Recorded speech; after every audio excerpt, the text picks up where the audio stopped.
ताहिरा फाउंडेशनच्या कार्यक्रमानिमित्त या ठिकाणी उपस्थित असलेले सर्वच सन्मान्य अतिथी, मान्यवर व्यक्ती आणि लाभार्थी, ताहिरा फाउंडेशन पैगंबर जयंतीनिमित्त आपल्या अकलूज गावामध्ये गेले अनेक वर्ष विविध उपक्रम राबवत आलेले आहेत. जकातीच्या पैशाचा योग्य वापर ताहिरा फाउंडेशनच्या माध्यमातून आजपर्यंत झालेला आहे. मी गेल्या अनेक वर्षाचे त्यांचे उपक्रम पाहिले, स्वतः बघितले सुद्धा. मग त्यात कोविडच्या काळामध्ये आर्थिकदृष्ट्या दुर्बल असलेल्या बऱ्याच नागरिकांना धान्य वाटप असेल, गरजू महिलांना मदत असेल, उच्च शिक्षण घेणाऱ्या विद्यार्थ्यांना लॅपटॉपचं वाटप असेल, दुष्काळाच्या पार्श्वभूमीवर पाण्या टाक्यांचं वाटप असेल, अशा विविध समाज उपयोगी उपक्रम कायम फाउंडेशनच्या माध्यमातून या ठिकाणी त्यांनी राबवलेले आहेत. आणि अकलूजमध्ये खऱ्या अर्थानं आदर्श घेण्यासारखं हे ताहिरा फाउंडेशन आहे. अलीकडे समाजामध्ये कुठली जयंती, पुण्यतिथी, उत्सव म्हणले की डॉल्बीवर भरमसाठ पैसा खर्च करायची सवय बऱ्याच लोकांना लागलेली. आणि डॉल्बीवर सुरुवातीला एक अर्धा तासभर चांगलं असते, आणि तास संपला की विचित्र गाणी लावली जातात आणि विविध नाच केला जातो. स्वतःलाही त्रास करून घेतात आणि समाजालाही त्रास देतात त्या माध्यमातून. म्हणून मी मगाशी म्हणलं की ताहिरा फाउंडेशनला अकलूजमध्ये एक चांगलं फाउंडेशन म्हणून नामोल्लेख केला तर हरकत नाही. खऱ्या अर्थानं समाजाला जी गरज आहे त्याची नस तुम्ही ओळखलेली आहे, आणि तुमचा पैसा हा सर्वसामान्यांच्या हितासाठी उपयोग करताय. बरीच सिनियर मंडळी या ठिकाणी आहेत. तुमचं सगळ्यांचं आयुष्य कष्ट करण्यात गेलेलं आहे. आत्ताच बाई मला सांगत होते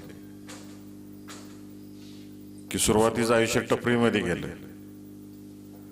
आणि जेव्हा टोपऱ्या उठवायची वेळ आली त्यावेळेस आदरणीय मोठे दादांनी एसटी महामंडळाला त्या ठिकाणी गाळे बांधायला लावली, आणि त्या ठिकाणी यांना माहीत पण नाही किंवा हे दादांकडे गेले पण नाहीत. टेंडर भरायला सगळीजण गेली होती. तिथं दादांचा फोन आला आणि त्या एसटीच्या जो सोलापूर जिल्ह्याचा अधिकारी आहे त्याला दादांनी सांगितले की आमच्या लोकांनाच हे सगळे गाळे मिळाले पाहिजेत, ज्यांचं टपऱ्या होत्या त्यांचंच पुनर्वसन झालं पाहिजे. आणि तशी कारवाई त्या काळामध्ये झाली. म्हणजे हेतू जो होता दादांचा की आपली माणसं जगली पाहिजेत आणि पायावर उभा राहिली पाहिजेत. आणि माझा सांगण्याचा उद्देश की 2-3 पिढ्या ह्या कष्ट करण्यात गेल्या, आणि या कष्ट करण्याच्या नादात बऱ्याच जणांचं शिक्षण राहिलं अर्धवट. शिक्षणातून घरच्यांना एक हातभार लागला पाहिजे या दृष्टिकोनातून तुम्ही सगळे करत राहिले. आता गरज आहे ते शिक्षण घेण्याची, आणि विशेषतः मुस्लिम समाजामध्ये शिक्षणाचं प्रमाण वाढवण्याचे गरजेचे आहे. त्यात मुलांचं असो नाही तर मुलींचं असो, उच्च शिक्षण त्यांना प्राप्त करून देण्याच्या दृष्टिकोनातून आपण सगळ्यांनी काम केलं पाहिजे.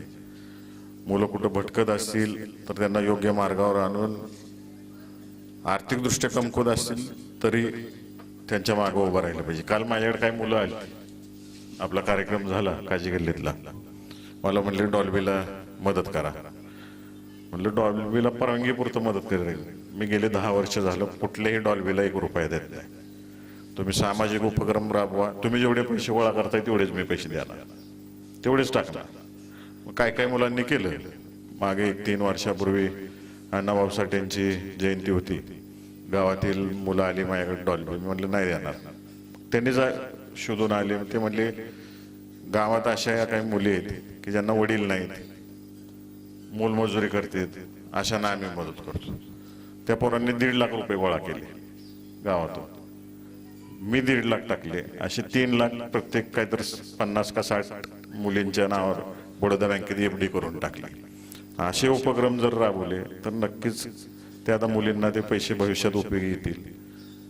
आज समाजामध्ये जी मुलं आर्थिकदृष्ट्या कमकुवत आहेत म्हणून त्यांचं ग्रॅज्युएशन राहत असेल, पोस्ट ग्रॅज्युएशन राहत असेल, तर अशा माध्यमातून आपण ही मदत केली पाहिजे आणि शिक्षणाच्या प्रवाहामध्ये जास्तीत जास्त मुलं मुली आणली पाहिजे. तरच चांगलं भवितव्य आपल्याला सगळ्यांना लाभणार आहे. आणि कुठल्याही समाजातली मुलं असू द्यात, ती भरकटणार नाहीत. शिक्षणाच्या योग्य प्रवाहात जेवढी कुटुंब आली ते नक्कीच चांगल्या मार्गाला लागलेले आहेत आणि त्यांचं कल्याण झालेलं आहे. मग कोण व्यवसाय करत असेल, कोण नोकरी करत असेल, आपल्या विविध पद्धतीनं त्या समाजासाठी, राज्यासाठी, देशासाठी उपयोगी पडत आहेत. कालच मी लोकसत्ता पेपरमध्ये वाचलं सकाळी की महाराष्ट्र शासनाने अल्पसंख्याक विभागामध्ये जी मुलं उच्च शिक्षण घेत आहेत त्यांचं स्कॉलरशिपमध्ये वाढ केली. 50,000 रुपयेपर्यंत आता स्कॉलरशिप उच्च शिक्षणासाठी मिळणार आहेत राज्यात. जर ते कुठल्या उच्च शिक्षण घेत असतील त्यासाठी 50,000 स्कॉलरशिप मिळणार आहे. बोलत बोलत मग वजीरबाईंनी माझं ऐकल्यावर सांगितलं केंद्र शासनाची पण काहीतरी स्कीम आहे. पूर्वी 25 लाख होती, आता ती 40 लाख रुपये केलेली आहे. परदेशात जर शिकायला जायचं असेल तर 40 लाख रुपयेपर्यंत स्कॉलरशिप मुलांना मिळते. आता मी काल सुद्धा सगळ्यांना बोललो की मुस्लिम समाजामध्ये जिथं जिथं दर्गा आहे, मस्जिद आहे, त्याची जी नेते मंडळी आहेत सगळी चालवणारी, तुम्ही समाजातली सगळी शिक्षण घेणारी मुलं ज्यांना उच्च शिक्षण घ्यायचं आहे, बाहेर जायचं आहे, शिकायचं आहे, अशी शोधून काढा. आणि आपण एक वर्षभरात टार्गेट ठेवलं पाहिजे की पुढच्या पैगंबर जयंतीपर्यंत किमान एवढी पोरं आपण या शासनाच्या स्कीमचा फायदा मिळवून दिला पाहिजे. आता आपल्यासाठी रणजितदादा आहेत, आमदार राम सातपुते आहेत, दोघांच्या मागं लागता येते.